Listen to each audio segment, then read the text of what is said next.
I'm Meg Carney, an outdoor and environmental journalist, and this is the Outdoor Minimalist Podcast.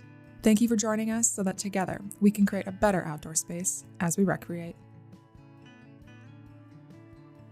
As the gateway to Rocky Mountain National Park, Estes Park has an economy built on tourism. In 2022, Estes Park was outpacing the rest of Colorado in their outdoor recreation economy. And the outdoor recreation economy, not only in Colorado, but across the country, is not small. The Bureau of Economic Analysis calculated the economic output of outdoor recreation to be $1.2 trillion in 2023, surpassing industries such as farming, mining, and even utilities, with outdoor recreation accounting for 2.3% of the U.S. GDP. In 2025, a lot has changed within communities like Estes Park, though. But it isn't yet clear how changes like tariffs and the mass firings of federal workers will impact their outdoor and greater tourism economy.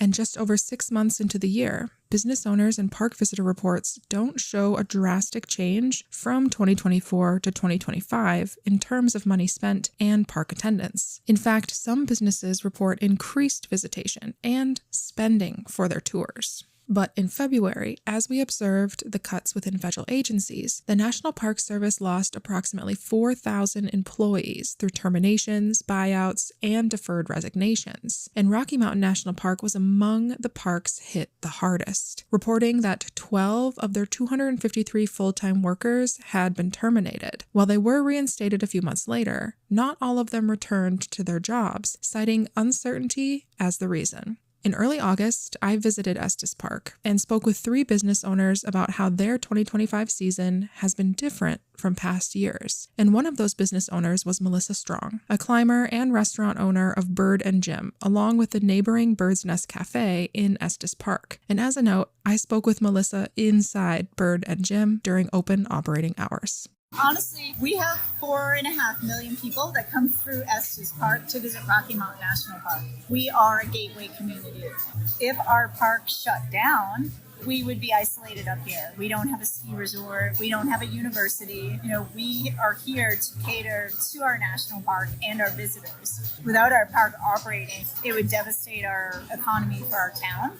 From hospitality to lodging, the people that live here year-round work in all these industries, so they would not be able to sustain living. It's a symbiotic relationship, and we need the park to continue to survive as a community, whether it's business or the schools, the library, you name it. The park staff is a huge part of our community as well.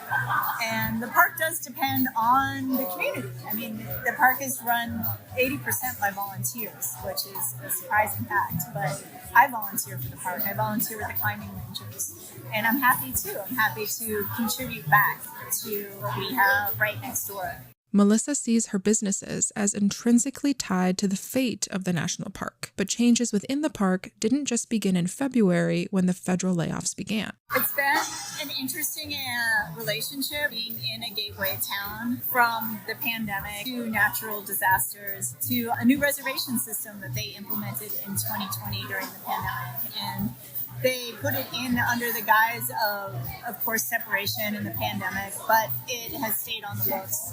And I do think it still makes a bit of a challenge for tourism, for the people that are visiting. A lot of people don't know that there's a reservation system. A lot of people find that it's not necessarily a socially just reservation system because you need the internet and it's another fee.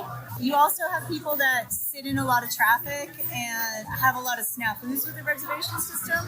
So it affects their overall mood and vibe, and then they come into a hospitality setting and they're already kind of frustrating. So it has put a big challenge on us. And another thing I'm noticing with it is that it starts and stops at a certain time. So it causes an influx of people. It does thin out the visitors during the reservation time, but it causes tons of traffic at before 6 a.m. and at 6 p.m.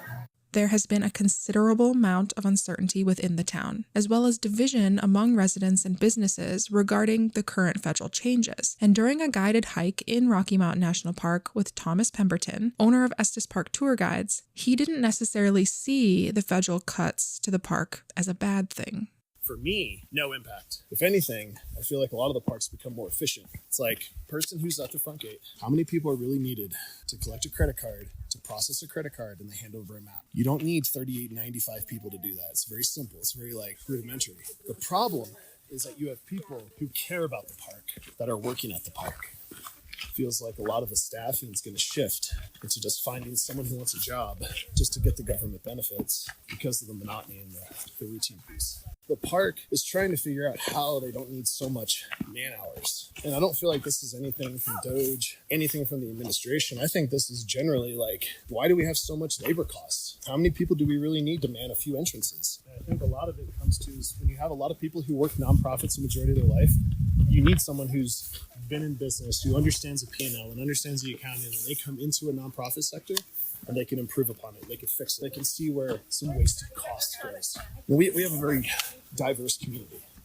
We have a lot of people who are older, that were all in an uproar and thinking that the national parks were under attack when I think national parks are being audited. I think that audit had to take place in a very long time. And so for several folks, I think it's a challenge to separate the logical reaction and the emotional kind of frustration. And I think the frustration was people with an incredible amount of skill were being let go. A lot of it seems like the cruelty is the point, maybe. We're now hearing from Reed Woodford, the owner of KMAC Guides in Estes Park. Like unnecessary stress on people who have committed to a service job where the people they're serving are the American people, right? A lot of these folks are taking jobs because they love the national parks and love sharing them with the American people. In August alone, Rocky Mountain National Park saw over 678,000 visitors enter the park. Compare that to last year at the same time. They saw around 626,000 visitors. Park visitors, including myself, didn't notice a huge change in the experience of visiting the park. Bathrooms were clean at popular trailheads, and the most popular trail parking lots were still full during peak hours. And even the interpretive or educational ranger stations were staffed during the weekend I visited.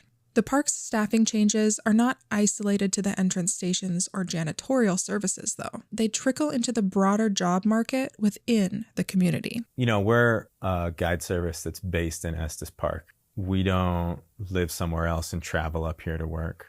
This is our community. You know, we have a lot of friends who work for the National Park Service, and we share a lot of their stress and pain over the uncertainty. We do our interviews at the very end of February and then hire people in early March for the busy summer season.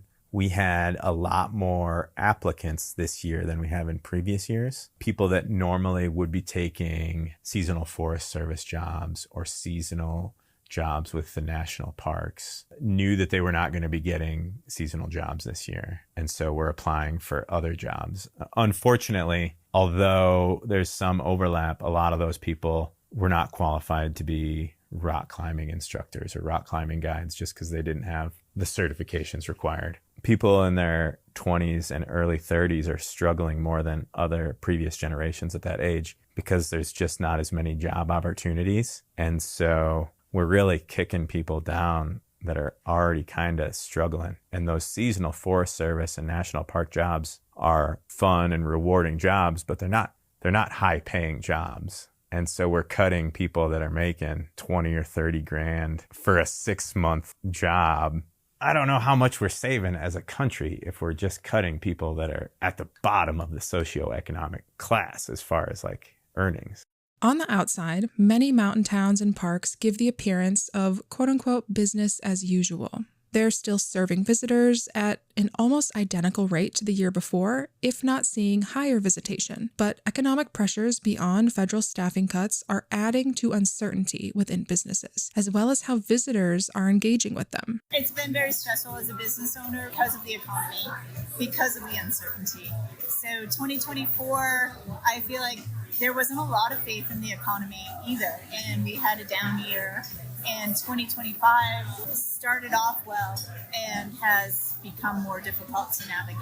I feel as though the park is operating under a lot of stress. I don't think that the visitor sees it. I think that the park is doing an amazing job of working understaffed to keep everything open and flowing for their community that surrounds them, and they're absorbing that stress, and we're not necessarily seeing it. I do see that our town is affected economically with a dip in people's spending. I'm not 100% sure if it's the numbers of visitors or the people are just, they don't have faith in the economy, so they're holding on to money and spending less. We're kind of in the same place we were last year with our summer bookings. But the difference that we've seen is people are booking much closer to their event. Like I just took a booking for 7:45 tomorrow morning and it's 3:00, right? Usually people are booking on average 10 days to 3 weeks in advance. And this year that average is like within 1 week, I would say. People are booking very last minute. I think people are nervous about what's going to happen with the economy. And I think they're, deciding at the last minute, you know what, we should go on a vacation. We've got the money. Let's do it. As opposed to making those plans 2, 3, 4 months out. They're making them 2 or 3 days out. With what feels like a sustained amount of pressure coming from the economy and federal land management changes, it makes sense for people who depend on national parks and an outdoor economy to be uncertain about their future. When we order gear, we're already hearing from gear manufacturers that tariffs are affecting them. And so, we have a big shoe order coming up where we're going to refresh our stock of climbing shoes. So we have to order, 30 or 40 pairs of shoes, and they're all going to be 10% higher. That's a big increase for a small company. We've also been told that those price increases are coming on other goods that we use, ropes, helmets, harnesses, all that stuff.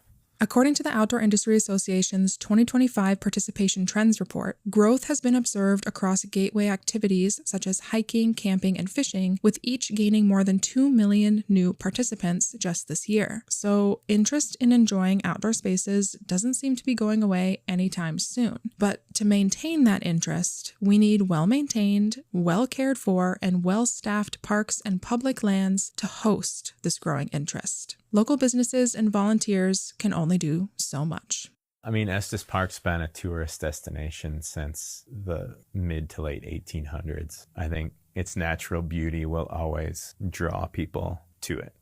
It is impossible to predict how the continued public land and economic pressures will shape the future of towns like Estes Park in the Mountain West. For businesses like the 3 interviewed here, these changes seem to have drastically different effects. But if you're planning a trip to Estes Park or other similar towns like Jackson Hole, Moab, Whitefish, Leavenworth, or Taos, as a visitor, the best thing we can do is support them and the lands they've depended on for generations.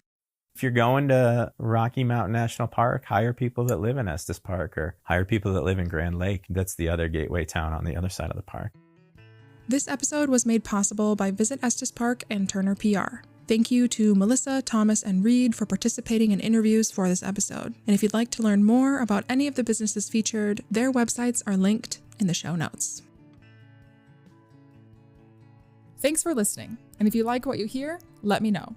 Leave a review and be sure to subscribe so you never miss an episode. You can find us on Instagram at outdoor.minimalist.book, on YouTube, or subscribe to our weekly newsletter at theoutdoorminimalist.com. For even more updates, other educational resources, and to help build an outdoor community with the shared goal to create a better outdoor space as we recreate.